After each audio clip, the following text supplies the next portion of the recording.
Welcome to this week in the world of wrestling.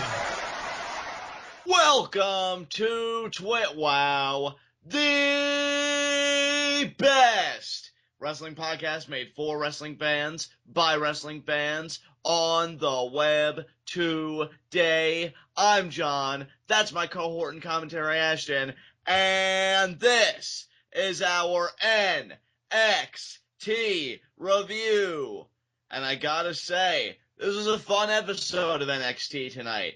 The reemergence of Finn Balor since losing his NXT championship in Lowell, Massachusetts at that NXT live event to Samoa Joe, I think really spiced the show up a bit. We got some interesting angles laid down, not only for next week, but presumably future weeks of television, you know, some goings on there. So yeah, I think this NXT accomplished a little bit, had some fun matches, and again, the presence of Finn Balor for me personally really enhanced the show overall. Ashton, what do you think of that? Yeah, man, I like the show. This was a good show. I do agree with you that Finn really added a lot to tonight's show, but I will also say that I appreciated that there weren't any really, like, full-on squash matches tonight. Like, even the matches where you knew who was going to win going into it, we got a little bit more of a back and forth, and it just felt more like a full, complete show. Like I said before, it feels like NXT tapes one full 4-hour show and then gives you a quarter of it at a time, but this felt more like a full show. Yeah, I would agree with you there. I really enjoyed this episode of NXT again, had quite a bit of fun with it. With that said, let's get right into our first segment. Heat of the night. No heats of the night, not even really any nitpicks. I liked everything NXT did here, had me intrigued, you know, for next week and again, presumably future weeks of television. So, good stuff tonight. What about you? Yeah, man. I don't know if you want to call it a heat of the night or a nitpick, but I really don't like Corey Graves' commentary during Elias Samson's matches, or just regarding Elias Samson in general. I mean, you know, we've been over that. I know we've been over it, but it really rubbed me wrong tonight because it reminded me of the way JBL was with the Ascension. Right. You're not helping anybody by doing that. You're not getting anyone over but maybe yourself, which is not the goal of a commentator. And I completely agree. You know, I think if you're going to be any kind of commentator, face or heel, you have to have consistency. This idea that Corey Graves can go so far as to, you know, praise the likes of Eva Marie and this and that and really commit to his job. Yeah. But then Elias Samson, it's like, oh, everybody's so grateful that Finn took your guitar. You know, really does leave a bad taste in my mouth as well. I think the only reason that I'm just kind of resigned to it is that Corey's been doing this for so long now. I think he's kind of set in his ways. I know, but I think that the biggest thing that kind of made me realize that how much of an issue it was tonight was because it made me feel sympathetic for Elias Samson, and that should never happen. Well, certainly, right? Because look at what Elias Samson was up against. You know, it was Finn Balor. Right. I think it's bad enough when Elias Samson may be going against some scrub and Corey isn't even doing him any favors. But when you're main eventing an NXT taping and it's against Finn Balor. Against the babyface of your promotion at that. Yeah, against the babyface and really just the face, period, of your brand until he, you know, gets permanently called up. You want to throw all your weight behind that heel. And Corey Graves didn't even give him an ounce. So, you know, it really is disheartening. I mean, I completely agree with you, and your nitpick or heat of the night, however you'd want to categorize it, is totally valid. I just think for me, it's a shame because I really do believe Corey's set in his ways. So, what can you do? Yeah, that's what I mean, though. It's like, it's just, I know that it's been happening for a while now, but I think that it just really bothered me more than usual tonight because of the fact that, like, Graves is harping on this guy so much that, like, it's gotten to the point that, yes, he has heat, but it's more go-away heat than we hate you and want to see you get beat heat. Right. And I think that Graves could help to channel that to turn it into we want to see you get beat heat. I think that's what he really did with Eva Marie, if you want my assessment of the situation. Yeah, exactly. That's actually one of the reasons, too, that I'm calling Graves out is because, like, he's been doing, really, not even past tense, he's been doing, you know, a great job with Eva Marie and really just kind of, you know, praising her and worshiping her and stuff. But I feel like with as much as I hated the way JBL was with the Ascension, I can't let Corey Graves get away with it just because I like him and I hate JBL. Right. I mean, if we're going to be critical of something, that needs to apply universally across the board. Yeah. Otherwise, it loses meaning. So I certainly commend you for that. And I mean, again, you look at the atmosphere that was set up, too, with Elias Samson interrupting Finn Balor, and he's got the guitar and everything. Like, that could have been a moment for Corey to get really excited. Like, oh, look, Tom, he's interrupting Finn Balor, and he's giving us an impromptu concert or something like that. Yeah. And instead, he just, gets his pants down by his ankles and he craps all over it, which I don't think is cool. Again, the same way we just said about ourselves, like if we're critical or we praise, we've got to put that critique or praise across the board no matter who does it. Corey Graves should take his commentary tactics and apply it across the board no matter what kayfabe problems he has, with a heel or a face or whatever. Just do the job, so to speak. That's all I really have to say about that. But with that said, let us get right into our NXT review. And we open up with, as we said, the babyface of NXT, Finn Balor. And this crowd is quite jazzed to see Finn, Ashton. I'm sorry, what was that, John? I said this crowd is quite jazzed to see Finn Balor, Ashton. Finn opening the show tonight. Oh, my God, yeah. They were so hot for Balor tonight. This was insane. It's funny because I was actually saying when Nakamura came out later on in the night, like, it's funny because he would instantly be the most over babyface on the main roster, but because he's in NXT, there's actual competition with, like Finn and American Alpha and Bayley and even Asuka, I would say, are all competition for Nakamura as far as who the most over babyface is. And Finn proved that tonight because his reaction was insane.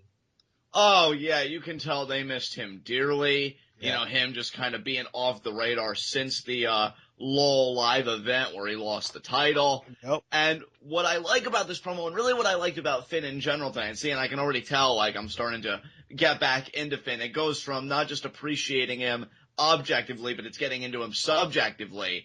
I love how he gets down to brass tacks right away. He doesn't do all that stuff. Like, he does say, because the crowd starts up a thank you Finn chant, he says it should be I that should thank you guys. But then he gets right down to business. Says, look, Samoa Joe, he's NXT champion now. And then he kind of gives a breakdown of this whole rivalry. He talks about TakeOver London. And he says that match could have gone either way. But I won. And then he references, TakeOver Dallas. So that match could have gone either way. But I won. And the crowd just popping bigger every time. And then he's about to talk about the LOL event. We're about to really get in the mindset of Finn Balor when Elias Samson interrupts. Yep.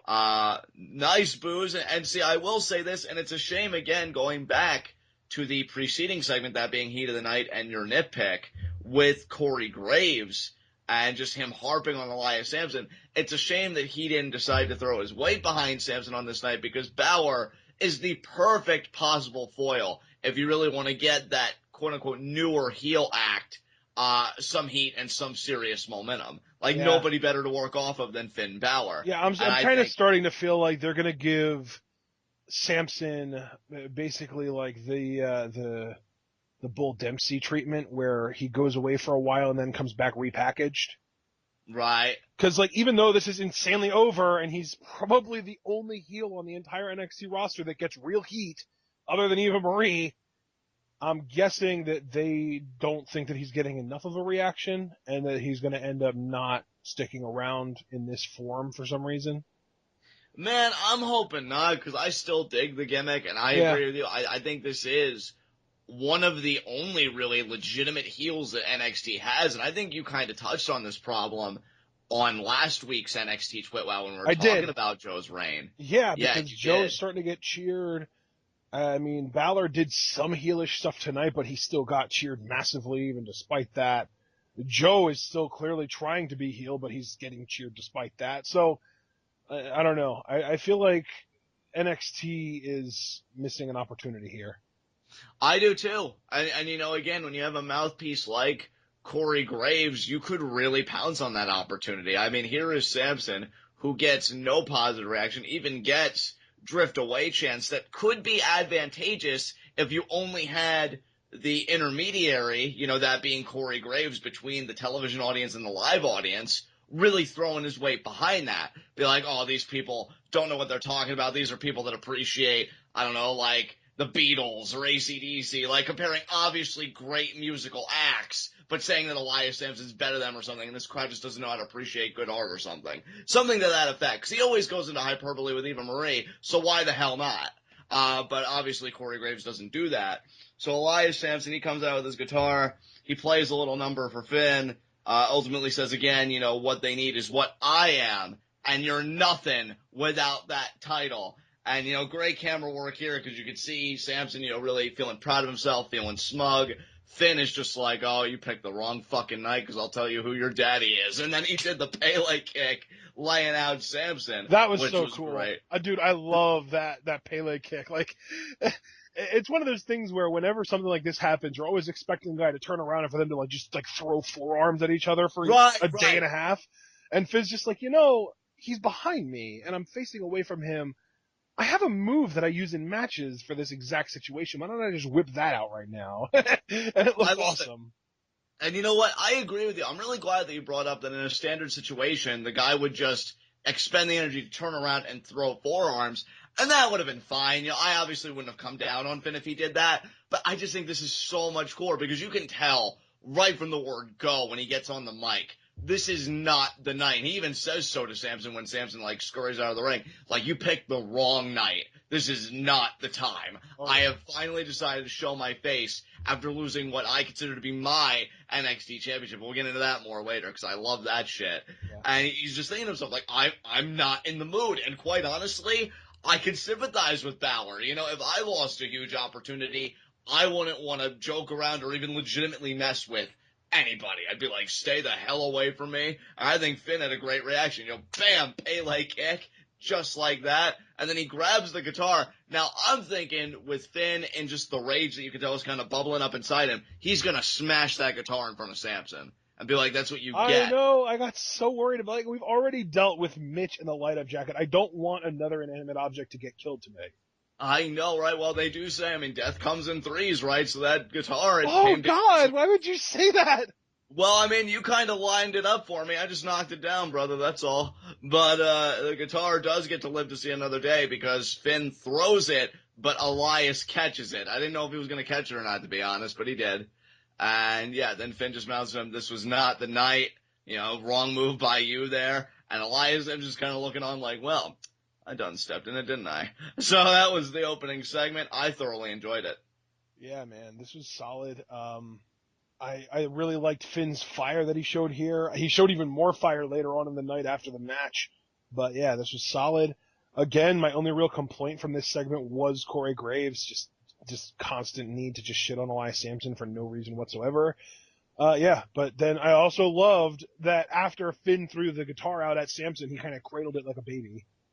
Yeah, because I think you and I talked about very early on in Samson's debut, that guitar is everything. He, being the drifter, that's his connection pretty much to the outside world and pretty much his life. It's his livelihood, yeah, exactly. Exactly. So, yeah, he realizes, and it's funny because Finn is a demon. Demon is, evil and monstrous and all that stuff. And I think when Elias Samson gave him that look, it's like, oh my God, this guy's serious. He almost took my life from me here. So I really liked it. I liked the whole interplay between Samson and Balor. Yeah. All right, up next we had an Eric Young social media reaction compilation. So basically just showing a bunch of images of people on Twitter and Instagram and stuff reacting to Eric Young showing up last week and having his match with Joe. Yeah, and then he gave a little statement obviously everybody knows there's no place better than NXT. This is where everybody wants to come to prove that they're the best. Pretty standard, straightforward promo. And he even included a good old Macho Man quote, "Oh, the cream rises to the top." Exactly. So pretty run-of-the-mill, I'm going to hype up NXT because this really is the place to be, and I'm going to carve my niche here, promo from Eric Young. Can I just say, though? Yeah. There were two halves to this promo. At first he said, "Oh, you want to always be the best, and in order to be the best, you got to face the best, and the best are right now in NXT, and the cream always rises to the top." But then in the second half, he basically just puts NXT over even more. But this more specifically is trying to single out NXT as better than everywhere else because he says, this is where I belong. This is where I've always wanted to be. And I just want to say, the very heavy rumor going on right now is that Eric Young is basically going to pull a James Storm, where he shows up in NXT, works a few, maybe like 3 tapings worth of shows, and then uses that to leverage TNA into getting a 6-figure contract. And TNA has the money to spend now, so he might actually do it. Oh, do they have the money to spend now? They have investors, yeah. Oh, wow. Okay. Remember I told you about the Nazi guys? Oh, yeah. The white supremacists? Yeah, the Harris brothers. Yeah, they're one of, like, I think, like 3 to 5 investors that have money in TNA now, and now TNA actually can afford to pay people. So I'm guessing EY is going to go back there and get 6 figures. Well, and TNA, with investors like that, may have some very interesting rebranding in the coming months. But we'll see what Eric Young decides to do. Honestly, he's a talent. Like, I've always respected Eric Young. I thought he had a lot more promise, early on in his career when I first started watching TNA. But he could come or go. I really don't care, to be honest. I think he could be an asset to NXT, same as Austin Aries, but I wouldn't really be crazy about him getting like a mega push there. Yeah. Are you all right? Because I'm hearing you. I'm sorry, but it's a bad pun that I got to get out. Okay. Get out of your system. Total Nazi action. There you go. We got it. We got it. That's the soundbite right there. So yeah, I'm guessing though you feel the same way about Eric Young, right? I like Eric Young. I really like him. I think his ceiling is way higher than James Storm or Bobby Roode's. Right. I think he's got way more charisma than either one of those guys. I think he's got the ability to play a really good psychotic heel or an amazing underdog babyface. And I see a lot in Eric Young, a lot more than those 2 guys. I wouldn't necessarily put his ceiling above Samoa Joe's, but out of the TNA guys that are here, I would say his ceiling's higher than Austin Aries too. So out of the 5 TNA guys that we know have either been in, are going to be, or are currently in NXT, I think Eric Young is second behind Joe as far as how high he can go if he decides to stick around, which obviously I don't think he will. See, it's frustrating, right? Because it's not that I disagree with your assessment, but like for me, right, I would want to make him that psychotic heel because I've seen that work in TNA and I think that's exemplary. But my problem with that is I feel like the Full Sail crowd would start cheering him before too long. And we've been talking about lately how there really aren't any genuine heels. Yeah. So I think Eric Young could maybe start with some heat, but I don't think he'd be able to maintain it. And that's not his fault. It's not denigrating the performer. And it's just, again, just very different tastes, I think, in Full Sail. It's the kind of taste you see to a degree in Lucha Underground because, the believers really respond to violence no matter who's dishing it. Yeah, exactly. And I think Eric Young... And I think that the problem, though, I mean, I agree with you that would probably happen, but I think the even larger problem with EY being that psychotic heel character in NXT is that a big part of how he gets heat as that heel character is with pile drivers, and NXT is not going to allow that shit. Right. So yeah, I guess if he was to work, it would be as a babyface, which is fine, but we've already got so many baby faces, man. Like, I'm telling you, he's not sticking around long enough for it to even matter. He'll be around until like July or August, and then he's done. Of course. All right. Well, you know what? Best of luck to him. Because, I mean, honestly, look, I look at it like this. Regardless of how you feel about a certain performer, they're all human beings at the end of the day trying to get paid. Oh, yeah. Eric Young can get paid. Good for him. Yeah, so it's actually really similar to what, like, Tama Tonga and Bad Luck Fale pulled off, where they were negotiating with WWE and probably even had a contract in place, but they were like, here in New Japan, this is what I'm getting offered. You need to either match or best that. And then they got a better with New Japan. So that's probably just what EY's doing, just trying to get a deal with TNA. Because, I mean, realistically, even if he was interested in working in NXT for however much they're paying him, the schedule in NXT is actually more difficult than the schedule in TNA, which is ridiculous because NXT is supposed to be like developmental. But no, it's actually a lot harder in schedule, as far as schedule goes than TNA. Because like TNA, you work, I think, like 3 nights a week. Not a week, a month. Like 3 nights a month. Like, basically, you're working TV tapings for a long time, from what I understand. Right. Whereas in NXT, like, yes, you work a month worth of tapings in one night, but you also work live events. Like, they also do, like, I think 3 or 4 house shows a week. Right. So it's a lot more, it's a lot worse there. I don't know if TNA even runs house shows anymore, honestly. I think they might have stopped. Yeah, probably. They probably scaled back big time.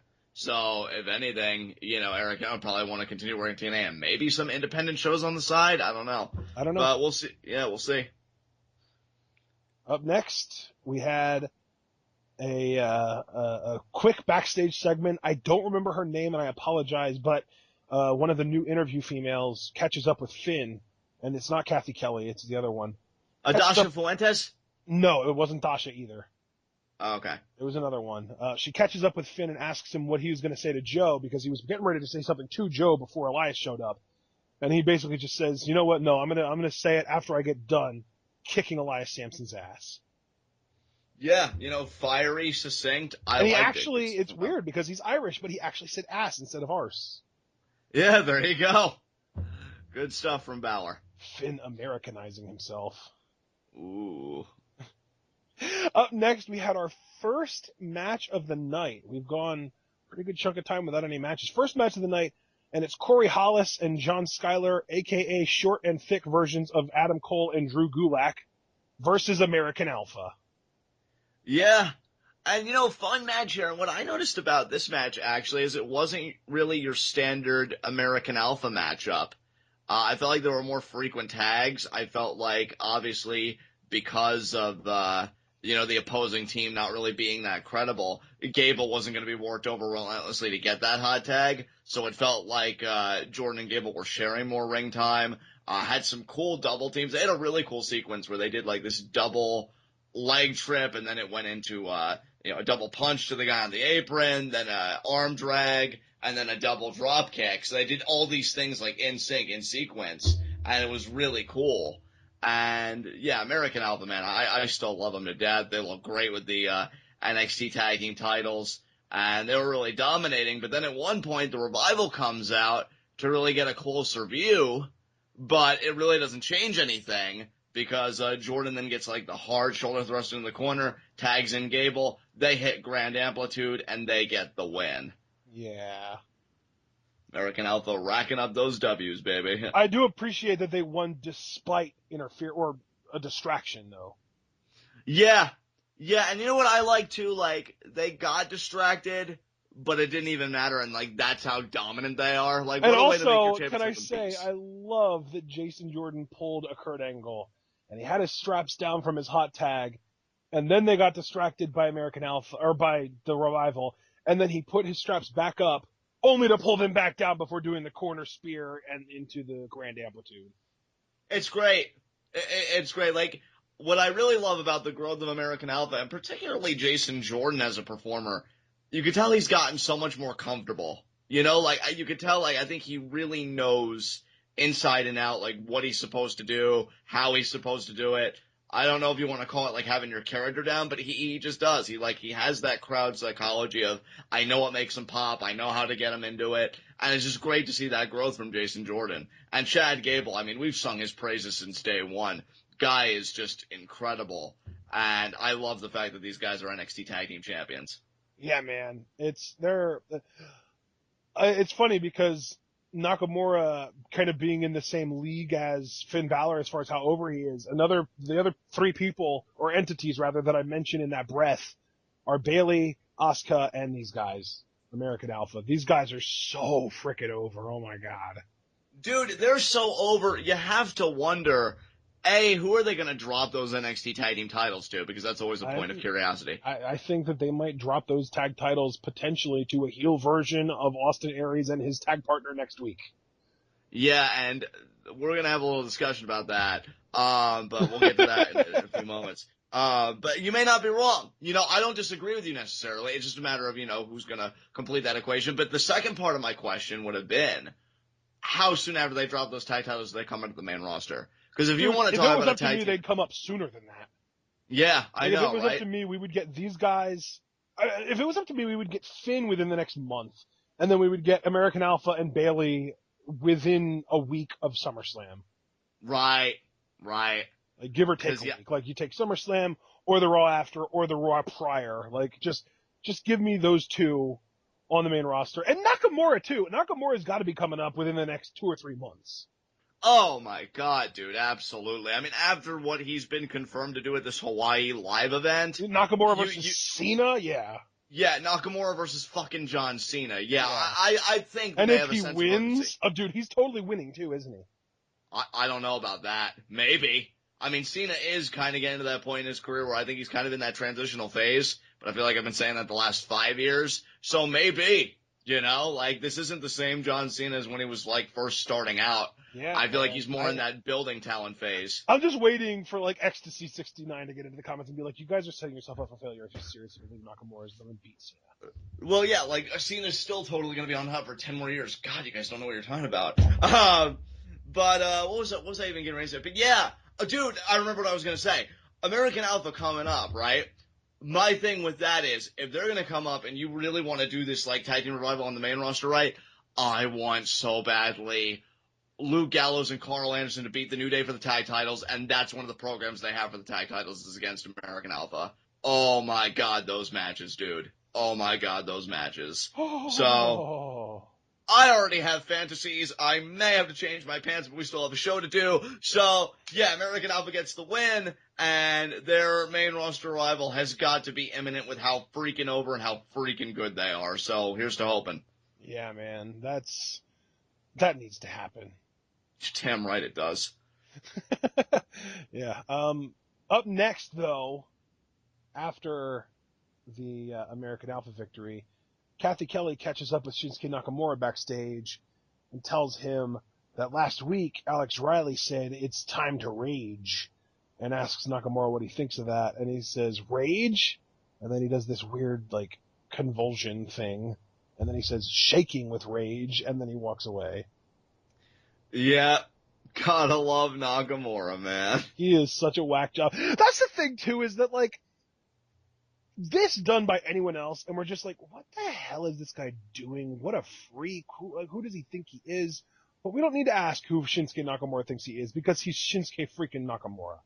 Yeah, and obviously it wouldn't hurt, right, if you have that prior New Japan knowledge. Right. But I think Nakamura has, like, that such distinctive look.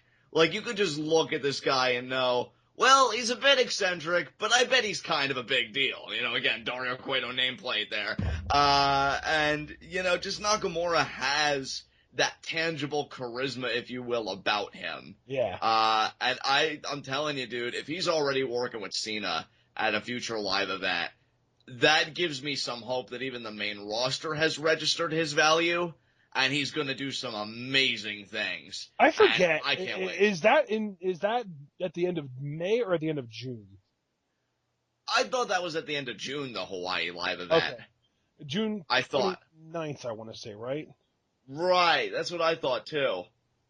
Also, since we're already talking about the card, Kevin Owens versus Brock Lesnar. Oh my god, yeah, just excited. Just a little excited. Just a little, yeah, holy crap, marking out over here. Yeah, just a little bit.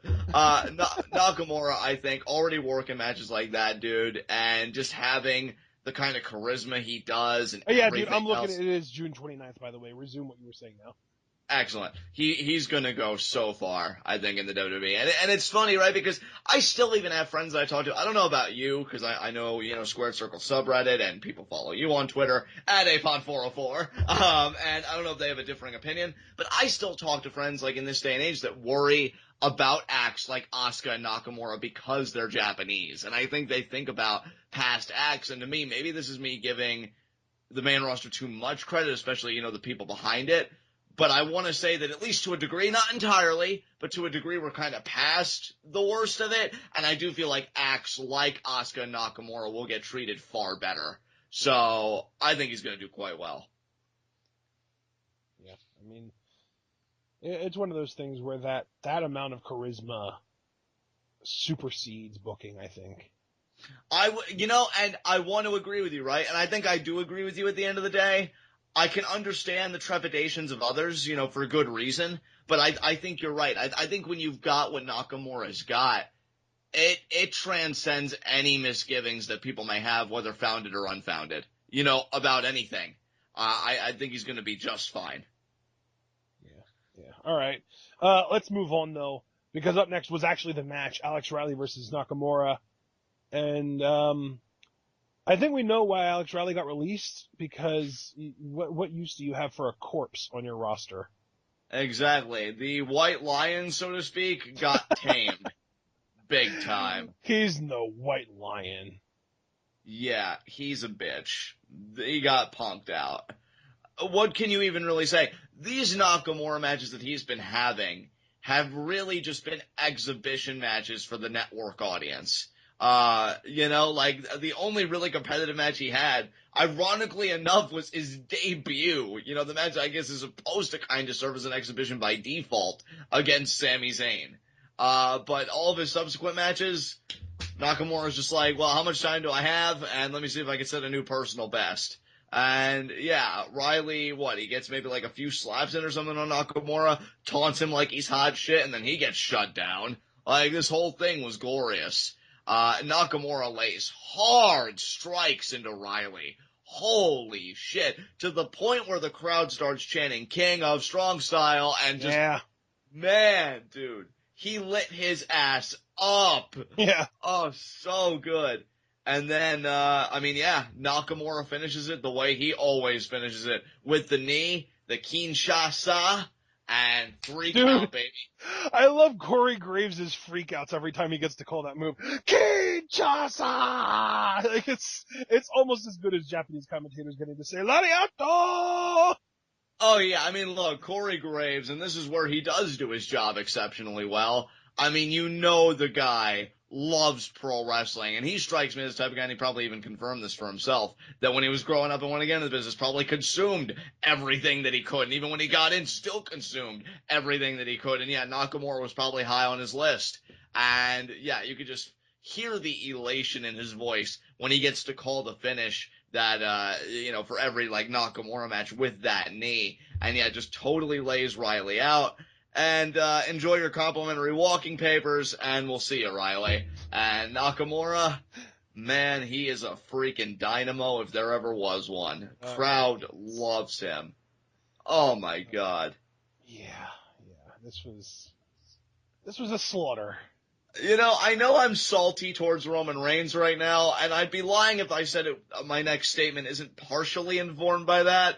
But seriously, when Nakamura comes to the main roster, they might as well just give him the championship. It's like, why not? He's so freaking over, it's ridiculous. Oh my God. Alright, well, he wins. Do you have any comments you want to add?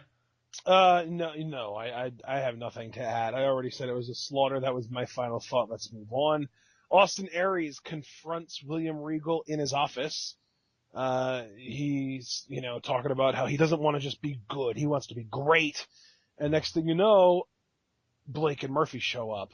And they're demanding another shot at the tag titles. They demand respect. And Aries said, whoa, you're talking about respect? You guys are awfully rude for just barging into Mr. Regal's office, interrupting my conversation with him. And you didn't even have the common courtesy to bring Alexa Bliss with you? And then she shows up. She was behind them, I guess. And she shows up. And then we just kind of get this continued bickering back and forth between those three and Austin Aries. And then Regal says, listen, guys, shut up for a second. I have an idea. Next week, it'll be Blake and Murphy versus Austin Aries and a mystery partner of his choosing. And I'm calling it right now. That mystery partner's Robert Roode. That's where he's debuting. Yeah. Because, you're talking about guys that were actually former, I want to say at least 2-time tag team champions in TNA. So, they have an extensive history together. Yeah, that's totally where Robert Roode's debuting. I actually think it's cool. This will make Robert Roode's debut a bit different. He'll be debuting in a tag match rather than a standard singles match. And Blake and Murphy will show once again why they're just one of the best acts in NXT, because they just work so freaking well as a tag team, and they'll make Robert Roode look like $1 million, and Austin Aries for that matter. And still waiting for Blake and Murphy and just Blurfexa as a whole, really, to get called up to the main roster. But I'll keep holding my breath. And yeah, good segment here. Yeah, I hope that she doesn't get Carmella'd. I hope so too, bro. I want them to come in as a complete package, the whole trio there with Alexa Bliss, Blake, and Buddy Murphy. So there you go. Here's to hoping You it remember happens. Blake's first name? Wait. Not Wesley Blake. Yeah, it is. Wesley Blake. Wesley Blake, yes! Yes! So there you go. But, I thought you forgot it there because you remembered Buddy Murphy, but you only said Blake, so I had to just throw that little gauntlet down there. God, I wish you didn't, but I'm also glad that I passed, so I don't know how I feel about that, but we'll talk about that later. But yeah, good segment all around. And yeah, Austin Aries, it is what it is. And Robert Roode, I'm more favorable towards Robert Roode. That is one, difference between us, I know. So I'll see how into Robert Roode's debut I am. If we're right, it'd be so funny if it was like somebody else entirely. But, yeah, well, I'll see how I feel about no. right, like, I like you, Samson. You're alright. I know it. Oh my god. What it needs is what I am. Yeah, we get it. Why don't we win the match, huh? Alright. So. As if Elias Samson could possibly be that succinct to just say, oh yeah, alright. I know, you'd have to make a song about it. Exactly. That's my new favorite thing. Go make a song about it, dick. Alright. Anything else you want to say about this segment? No. Up next, we had our third match of the night, also involving somebody from the last segment, Alexa Bliss, taking on Rachel, and I don't know if I should say it. I know, but I don't know if I should say it the way that Dasha, the actual ring announcer who manages to pronounce Ciampa and Gargano properly, said it, or if I should say it the way commentary said it. Probably the way Dasha said it. Then it's Ellering. Ellering. Okay. Because commentary said Ellering, but Dasha most definitely said Ellering, or just Ellering. Okay, well then I'll follow my own advice. I'll follow Dasha's example. Ellering. All right. Yeah. Shout out very quickly to Jackie, who I think follows both of us on Twitter. Big proponent of women's wrestling. Yep. Huge. I think the best resource on it. So I would follow her. I think her handle is at named for Jackie O. Yeah. Definitely follow her. She's amazing. And she even said, and I felt so honored, she's like, I can't wait to hear John's take on Rachel. And I'm like, oh, my opinion matters. Unfortunately, and I hope not to be a disappointment, I liked what I saw. You know what? I'll put it to you like this. I immediately liked Rachel more than I liked Tessa Blanchard. I agree. I have that in my notes. Yeah, I totally felt that way.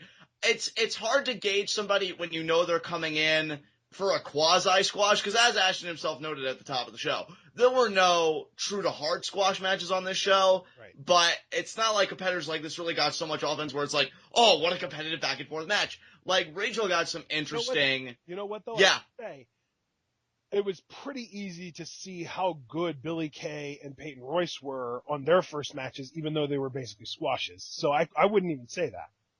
That's true. I can concede that to you, definitely. Peyton and Billie both had losing efforts in those like exhibition style squash matches in their first matches, and I immediately saw how good they were in those matches. So right. It's safe to say that those two are a step or 3 or 4 or 5 above Tessa and Rachel. Yeah, I would agree, but here's the thing, though. I do see long-term more promise in Rachel than I do Tessa Blanchard, so I'll give Rachel a passing grade tonight. Well, I want to, yeah. What it's worth, I think Tessa Blanchard is only like 20 or 21 years old. Like, she's super young. Right, of course. That's not me saying, oh, Tessa Blanchard, get out. I mean, obviously, look, she's in the right place and she's very young. Just saying. She's only going to be 20 in, like, 2 months. Or, I'm sorry, yeah. 21 in, like, 2 months. 21 in 2 months. So, yeah, I mean, clearly... You know how excited I get about the youth, because I just see incredible upside just because obviously you're young and you can invest a lot of time in the business. That said, she has a lot to learn. Rachel, I felt like, got a few things more than Tessa. I don't know the disparities in age and stuff like that, but I want to see more from her. Definitely. I like the hard right she got in on Alexa when she tried getting her comeback in. Oh, yeah, I noticed. That I thought was cool. Yeah. Yeah, I was like, yeah, bring that fire. And then Alexa, though, one thing I've noticed, just like the Tessa matchup, she has this spot in her match where she throttles the woman by the throat, gets this look in her eye, and then just slams them down. And then normally, she precedes the Sparkle Splash with the knee salt. She didn't do that this week. She just went... Yeah, didn't need to. Rachel was down, and then Alexa just hit the Sparkle Splash. So Rachel loses, I liked her, but my question for Alexa Bliss is, could you do that to a certain wrestling goddess? You know, Athena maybe? Just putting that out there, waiting for that debut. So, yeah, Alexa Wait, Bliss. you want Athena to lose to Alexa Bliss on her debut? No, what I'm saying is, I'm asking, like, challengingly laying down the gauntlet, could Alexa Bliss do the same thing to Athena? Because I don't think she could. Oh, I got you. I think Athena could just serve Alexa, so that's what I'm saying, like, throwing that gauntlet. Ah. Yeah! You should lay down that gauntlet on Twitter, brother. Yeah, you know what, and I still have to call out Rick Knox and his stupid family, so thank you, you're keeping me in focus, so. Yeah. Oh my god. Yeah, I'm surprised we haven't gotten sued. But anyway, Alexa Bliss. You blamed Puma for Son of Havoc's loss earlier tonight. Why are you suddenly blaming Rick Knox again? Well, to be fair, I blamed Ivelisse and Rick Knox primarily. Puma, it was more of a compliment. Like, oh, Puma got excellent offense, so of course the person's gonna lose. No, Rick Knox and Ivelisse are terrible. So, yeah. Come at me, social media! But yeah, keeping the focus, okay? Wow. Alexa Bliss got the win. Here, Splash. you know what? I'm going to use this against you. Let's go back and listen to our Ivelisse episode of Luchador Spotlight and see how terrible you think she was then. Don't be such an Ashton right now, okay? Don't be that guy where it's like, oh, I have all of this preceding evidence that says, shut the hell up and sit down, okay? We're talking about NXT. I love that I have become basically an adjective. Yeah, your name has pretty much been verbed. It's, oh, look at that guy pulling an Ashton. So, you know, congratulations, you've ascended language. I'm okay with it, as long as that phrase means applying logic to a situation that doesn't necessarily call for it, that's perfect. Naggingly. You forgot the word naggingly. No. Nagging about it. That's your opinion. That's fact. Anyway. I was the one stating fact, you were stating opinion, okay? Yeah, whatever. Anyway, Alexa Bliss gets the win. If you want to say tediously, I could go with that, but naggingly seems a bit too far. Well, now it's really just both. So, anything you want to add? I don't know, John. I don't want to be tedious or nagging. That's great. We can move on. Okay. Are you going to take it from here? Well, it depends what happened next. I figured you would have that because, you know, we both took notes, right? Oh my god, you're really doing this. Okay, shot in the dark. Alright, throwing the dart at the dartboard. I'm gonna say Bayley backstage promo. Nailed it. Wow! Yes! Yes! Oh my god, my self-esteem really needed that victory. Okay, so Bayley's backstage. Oh my god, what's happening to this show? Bayley's backstage, and interviewer pretty much asks, can you tell us when you're gonna invoke your rematch against Asuka? And Bayley is starting to do her general giving the credit to the opposition kind of promo, but then Nia Jax cuts her off. And I'm going to be honest. Well, actually, you know what? I'm just going to say right now, but I'm going to say it plainly, and I'm going to field it to you. I like Nia Jax's promo here. What did you think of it? Oh, God. I thought this whole segment was so bad. You didn't like it? Oh, my God. Dude, Nia Jax lost to Bayley, and then she shows up and challenges her like she's better than her. Here's the thing, right? Obviously, I thought that the delivery could use work, because something about all that matters is the delivery. They get scripts. Like, what they say isn't coming from their own brain. It's scripted. What matters is the delivery, and this was awful on both ends. Bayley, she's always been a bad talker to me as Bayley. Like, she's never been exceptional. I think she's always gotten, off easy based on the fact that she is Bayley. Right. You know, like, just kind of like that Daniel Bryan factor. Like, he was never that great of a talker, but no matter what he said, he could do no wrong because of how over he was, so people forgave him for it. Exactly. If I was a paying customer, I don't pay to hear Daniel Bryan work a microphone. I pay to see him kick somebody's head in. Right. The same way that I pay to hopefully get a seat close enough where Bayley can hug me and acknowledge me like my parents never did. But anyway. Oh my god. We just went places. You don't even need an armchair to be an armchair psychologist in this room, people. I know, right? I liked what Nia Jax was saying, like the point she was making, the theme of her side of the argument. Like, yeah, I felt like you did, but I actually came back stronger. And actually, there is substantive, proof for that, because we even said, like, after that London loss, other women would try and use that guillotine hold, and Nia Jax always found a way out of it. So she really did grow from that loss, where with Bayley, I mean, has she competed? Actually, yes, she has. Didn't she compete against that Deonna Purrazzo, right? I think it was. That's the only match she's had since Dallas. Yeah, I think so. And Probably. yeah, You're probably right. I just have an awful short-term memory. well, I mean, I do too, and I'm like, who did she get? I think it was Deonna Purrazzo, and yeah, to Bayley's credit, she did win. But how can she know she's really grown until she, steps in the ring with Asuka again? So Nia's just assuming, like, yeah, you're weaker, being the heel, making those assumptions. And then Bayley's like, well, if I remember correctly, when we fought, you lost and I won. And Nia says, don't be acting all confident when you know if we got in the ring again, the result would be different. You can really tell, like, that inner Roman Reigns, I guess, is in there in Nia Jax, just like all matter of fact. Oh, and of course, because they're both related to The Rock, too. Right. Yeah, they got that going for him. And Bayley's like, well, hey, if I can choke you out once, I can choke you out again. And I will critique Bayley on this, right? I know I'm just like, I'll give her a mulligan. No, I do have to say this. I don't like that she smiled about it, and Nia smiled and got like, are you being amicable? Do you not like it's literally just like, these are two girls that are marking out on the inside that can't help but corpse. Oh, God. I don't even know if that really applies to Nia, because I think Nia smiling was more a sign of like, oh, bitch, I got this. But Bayley smiling was clearly her corpsing and marking out on the inside. It's like, oh, you're related to The Rock. Yeah, we get it. Bayley, you don't have to live the gimmick 24/7. You know the camera's rolling, right? I think it's more along the lines of the gimmick is just her. Oh, God, you're probably right.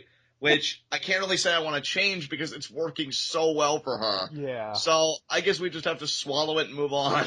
Oh, yeah. Yeah, that grows everything. Yeah, pretty much. Well, John, what's next? Really? We're still doing this? I already got one right. Oh, man. Peanuts.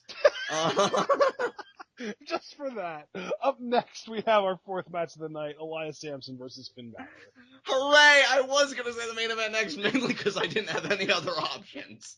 Yeah, dude. I mean, not really much you could say here. I mean, Samson was on offense for a good chunk of this match, but it really did not take long for Finn to take over, and just take over in every sense because he won. Yeah, well, yeah, right? And he won pretty dominantly once he got control. Yeah. I mean, penalty kick, then the shotgun and running in the corner, coup de grace, and then just spiking Elias. 1916, that's right, that's what they're calling it. And yeah, that pin, I loved how he pinned Samson too. He's looking right at the camera, almost like he's looking right at Joe, like, bitch, this is you. And didn't he have his shin over Samson's neck? Probably. He's no, you know what? He was like squatting on him. Yeah, that's right. He had his like ankles were over Samson's arms, and he was like facing the camera. Yeah, Finn was intense, man. Like, I've never really said... It was almost like Finn was teabagging Elias Samson. I know, right? Teabagging that career, though.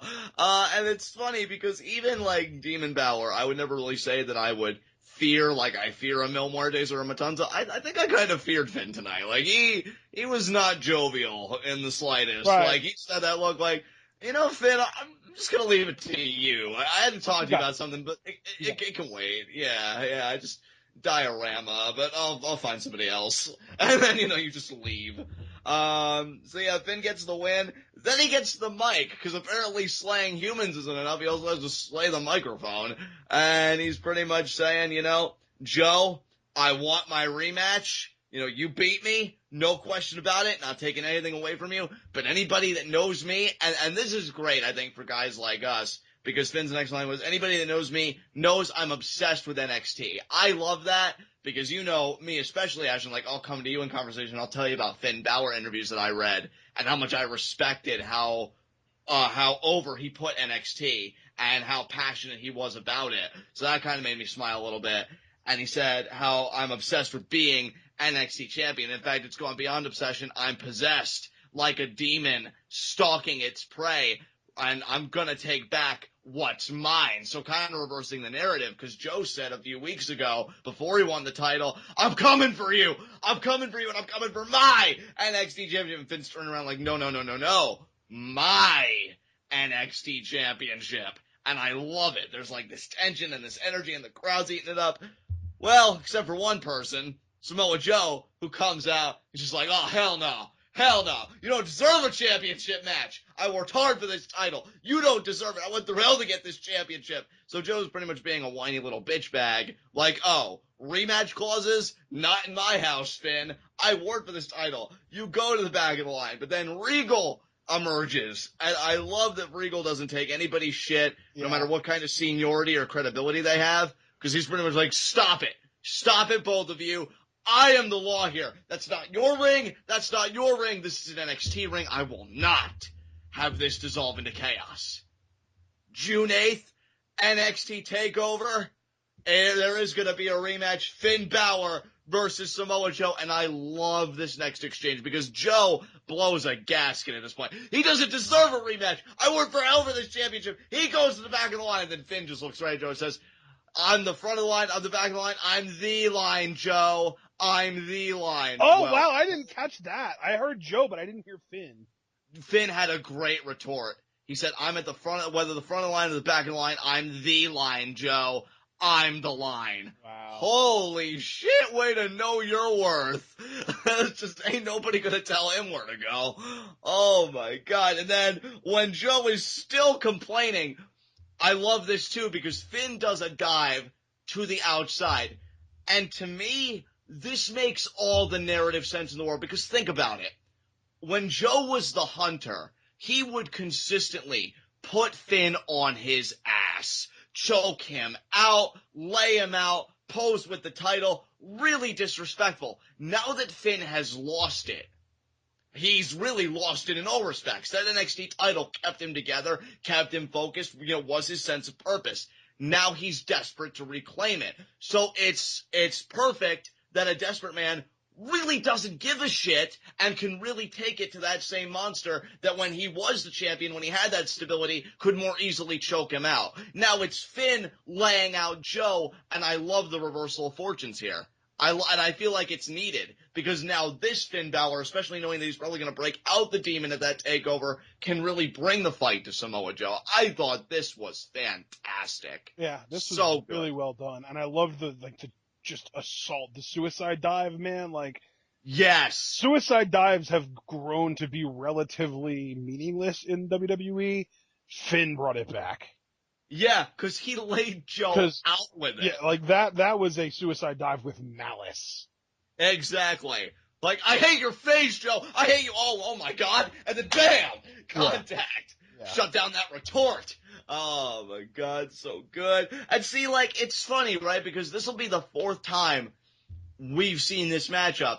And yeah, I do think 4 times is a bit tedious. We've been saying forever that Joe should have won the championship sooner. This really has the same problems that Jericho Styles had for me. But I will say this. I mean, I enjoyed Jericho and Styles' 4th match at Mania, despite the misgivings that I had that did kind of still permeate through it. And I think it'll be the same case with Finn Joe at this takeover. I'll probably still enjoy the match, but I'll probably be like, 4 was a bit excessive, but at least they had a great match, because this segment was a lot of fun here. Yeah, so. Absolutely. Do we want to close this out? Let's do it, brother. Last segment. High spots and low shots. Oh, man.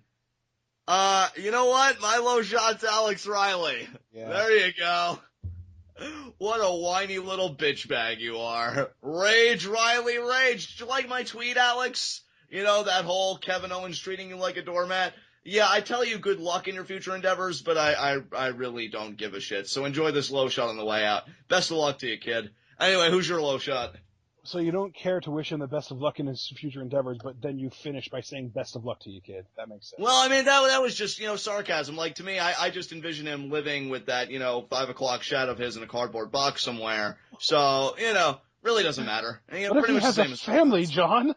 It doesn't matter. They should have done better. Do better. So, not my fault. They should have done better.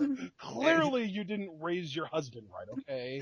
Exactly. I mean, not my fault you said I do. I mean, you had plenty of time to call it off, so, everybody makes mistakes, I guess. Oh, wow. Okay. Well, up next, before we get a lawsuit on our hands, my low shot's Elias Samson, because you lost, and not even your heel commentator likes you, so... Dude, what a rough night for Samson. It's You know what, come down. though? I'm also going to give an honorary low shot to Tom Phillips because he got burned so hard on commentary tonight. Did you hear that? Dude, are you referring to the line where the Jordan and Gable matchup? Yes! Oh, it's like wrestling with air. This is a wrestling ring, Tom, not your love life. Yes! He should have retorted, I'll have you know, I have on record smooch time with Alicia Fox, thank you. Or something very Tom Phillips-esque. Because, I mean, they do have that relationship. So, you know. He did get a kiss on the cheek from Alicia Fox, but that's about the extent of it, which would have made Corey have even more ammo. Well, no, didn't she kiss him full on when, because I don't know if you actually It doesn't saw matter, John. It's love life, not kiss life. Well, that's true. That's true. So, I guess Corey Graves still wins this round.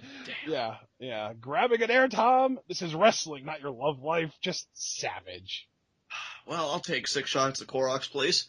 And, yeah, exactly. But my high spot, we keep this short and sweet, Finn Balor. Great to see him back. Again, great night for me personally because I feel like subjectively I'm getting into Finn Balor again. I'm liking his stuff, hoping for an Extreme Rules debut. Maybe no, I don't know. And, really dominant night tonight. Put Elias Samson in his place, shut Joe down, and some of the best mic work we've seen from Finn in a while to me. Yep. So, great. I mean, I guess Finn's chosen to embrace the demon, and being Johnny Scumbag, I can appreciate that. So Finn's my high spot. Yeah, absolutely. Up next, my high spot, dude, Alexa Bliss. Yes. I'm going to give an honorary shout out to Shinsuke Nakamura for being amazing, but he didn't do anything special. He just did what everyone expected him to do and took out the trash. But Alexa Bliss, yes. Not only has she been mentioned multiple times before she even showed up with, I don't know if it was last week or the week before, Blake and Murphy had a match and Graves brought her up and she wasn't around and they were like making this big deal like, where's Alexa? And now tonight, Austin Aries does the same thing. Where's Alexa? Why didn't you have the common courtesy to bring her along with you? She shows up and she wins her match tonight. So she's in a great spot. She's being made a big deal out of, and I think that that's awesome. Dude, that's an excellent point. In fact, such a great point. If I could just tack on a little something to that, even the commentary in Alexa Bliss's match tonight, I think it was Corey Graves that said, that relationship that she has with Blake and Murphy, she's got to figure out, like, what it is. So definitely there is a strain there. And there is something coming. Hell, it may even implode next week. Yeah. Like, she may just be like, I'm so done with this. You know what? No, it's a shame because I love Blake and Murphy. And I personally think that they just by themselves, just together, would be an amazing call-up. But I think that Alexa Bliss being with them adds a dimension that makes them have more of that mainstream appeal that would make them even more successful on the main roster. Oh, bro, I completely agree with you. Like, I'm cool with just Blake and Murphy. Like, they're awesome. I love them. And even, like, adding Alexa Bliss, like, sure, I'm cool with that, but they don't need her. But I feel like Vince thinks they need her. You know what I mean? Yeah, I get what you're saying, dude. I get what you're saying. I think, like, if Vince looks at just Blake and Murphy, he's just like, it's just a couple of vanilla midgets. What can I do with these guys? But then if he sees Blurfexa as a unit, it's like, oh, damn, I can do a lot with these three. Right. You know what I mean? Yeah, it just sucks. I wish they would have stuck together just because I think it would have raised all three of their stocks collectively in Vince's eyes, in the eyes of the people who actually do the promotions and demotions, etc. Right. No, dude, I'm picking up everything you're laying down, and I gotta say, dude, I love that you made Alexa Bliss your high spot this week, because I think her career in NXT has never been better, because, I mean, to your point... I just hope that I don't have to make Blake and Murphy my low shot next week. Probably will, dude. I don't even say that. The only good thing that's going to come out of that, though, is that Buddy Murphy might get a singles run. Please push Buddy Murphy. Yeah, oh, man. Dude... I gotta say, I don't mean to be a downer, because again, I've loved everything you just said, and I love you picking the high spot, but after everything else you were saying too, like giving that honest assessment, I'm really hoping they don't handle this whole thing wrong, and I'm kind of worried. Yeah. Because like, well, you know what though, I do have a modicum of faith that they'll get Buddy Murphy right, because he is a bigger guy, he is a badass, and I I think he's a bigger version of Christian, which I mean, well, and I'm hoping in Vince's eyes at least a better looking version of Christian, because Vince thought Christian was ugly as sin. And like even Christian won the world title once, or did he win it? He got it 2 times, didn't he? Twice. Yeah, twice. Yeah. 2 title reigns. So I mean, if Christian can win it twice, I've got hopes for Buddy Murphy.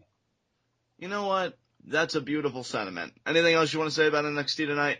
I'm trying to figure out how tall Buddy Murphy is. I feel like he's at least 6'1".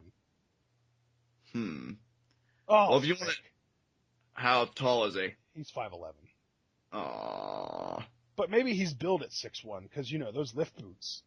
Right. And he's a bigger guy. He's not that vanilla midget like Austin Aries, Daniel Bryan, Eric Young type. He's big. He looks big. Oh, yeah, he's got a great look, dude. I'm telling you, like, a very Arn Anderson-esque, I think. Yeah. You know, Buddy Murphy. To put it as simply as possible, I want Matt Silva in WWE. And I know, John, you're not familiar with that, but Matt Silva was his name in Australia when he was an indie wrestler, when he was working for those promotions down in Australia. I think one of the big ones is PCW. And yeah, like, he was a big deal in Australia. He was a badass in Australia. I've seen some of his matches in Australia. He was so over. And it was Matt Silva, and he was this killer, and he was amazing. And now I just really hope that WWE doesn't drop the ball with him, because like you said, there's a lot of Arn Anderson in him. There's a lot of upside in him. And I love watching the dude work too. He's so good in the ring. He's got some Cesaro in the ring too. Yeah, definitely. Well, I mean, he's the one that does like that deadlift running vertical suplex, you know, that precedes a Wesley Blake splash, you know. That could be, I'm not even joking when I say that deadlift running vertical suplex could be a finisher. I don't think it should be, but if they wanted to do kind of like what they did with Dolph Ziggler in 2011 and kind of revive an older move as a finisher with the way they did it with him with the sleeper, I could see that suplex being a finisher for Buddy Murphy. Hell, you know, it's funny because, and I mean, I don't approve of, like, stealing moves, but I don't know how WWE feels about it. Buddy Murphy, maybe he could even pull off what Ishii does, like that kind of just, like, push off superplex on the top rope. I bet Buddy Murphy could do a beautiful thing like that. Superplexes are so overdone, though. Yeah, but like that, I don't know. And especially when Randy Orton comes back, he does a superplex in every match that goes over 5 minutes. That's true, because that's like an homage to his dad, isn't it? So, yeah. Because Bob Orton was the first person to popularize the superplex. I mean, hell, if you really want to, like, up a classic maneuver as, like, a finisher, maybe a brainbuster for Buddy Murphy. You know, I don't know. And if they don't let Austin Aries do it, there's no way they're going to let him do it. Yeah, that's true. I don't know. They got to figure it out, dude. They got to figure it out, because they seem to be the ones that are about to pull the trigger. So... Well, We'll see. We gotta move on though. We're talking about a bunch of random stuff. Let's move on. Yeah, all right. So you have no concluding remarks about NXT this week?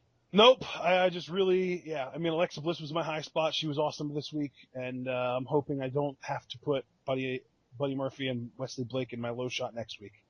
Yeah, here's to hoping somebody has a worse night than they do. But with that said, guys. Wow, I love how you don't even think, oh, here's to hoping they win. No, it's just let's hope somebody else loses worse. Oh yeah, I'm just being logical about the situation. So you're pulling at me, huh? Yeah, I was gonna say I'm pulling at you, but I'm glad you said it. So, all right, well, with that said, this has been NXT. This has been TWitWoW, the best wrestling podcast made for wrestling fans, by wrestling fans, on the web today. I'm John. That's my cohort and commentary, Ashton. Guys, be sure to comment and subscribe on YouTube. Ashton, what question you have for our subscribers this week?